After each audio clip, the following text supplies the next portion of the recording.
way. Studio 61, powered by Vantage TV by Frontier.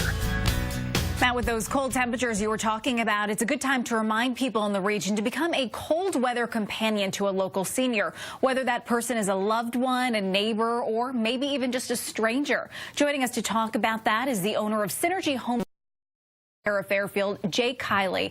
Thanks so much for being with us. Thank you. It's my pleasure. Let's talk first and foremost, what is a cold weather companion? Well, here in Connecticut in the Northeast, we run into a lot of cold weather. Yes. We just saw it. You know, we're in the teens with snow coming. And what our companions, our caregivers do at Synergy Home Care is we go up over and above what we normally do in the cold weather, and we make sure that there's oil in the fuel tank, that the heat is on at the house, that there's plenty of food in the refrigerator for the next several days where people won't be able to get out and go to the grocery store. And probably just as important as everything is that people have their prescriptions filled because they're not going to be able to run out to the drugstore. Okay, yeah, those are all things that maybe we might not even think about, but that's something that not only you do through your service, but that we should be doing for our neighbors. What Synergy Home Care is recommending is that everybody become a cold weather companion, whether it be for a loved one, a neighbor, or just somebody you come across in the town you live in, to try to help them out and keep them safe and healthy during these cold snaps. You know, when we talk about being healthy, there's a lot of a risk for hypothermia in this type of weather, especially if someone's out for a long period of time. What are the signs that we can look for? Well, nearly half the deaths by hypothermia happen in people over the age of 65. And in Connecticut, we have many, many people that are over the age of 65. So the signs we're going to look for is people being drowsy, not wanting to get up, not wanting to get out of bed. Some confusion. People that literally are shivering.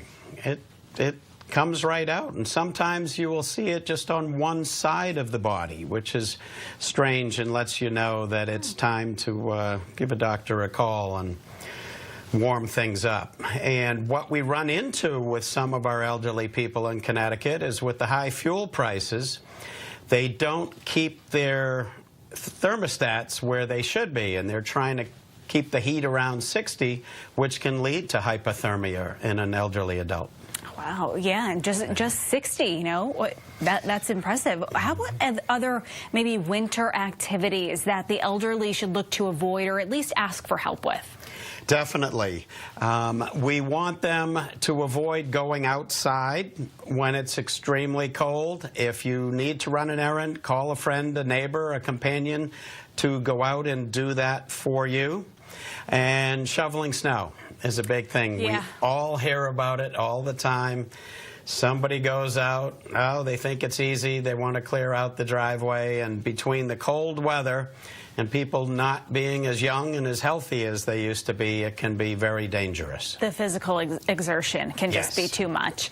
You know, another thing that we want to just mention quickly is that there are more than 5 million people in the U.S. living with Alzheimer's.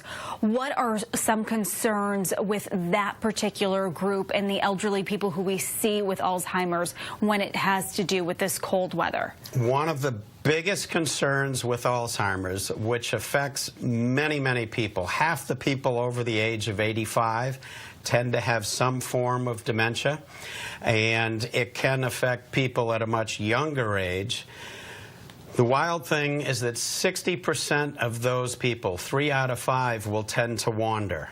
Okay. They'll open the door, they'll walk outside. They also may or may not realize what the temperature is. They may not be dressed properly.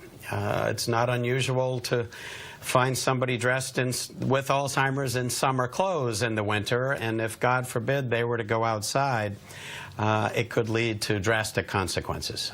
All right. Jay, thank you for all these warning signs and things that we should be looking out for. We appreciate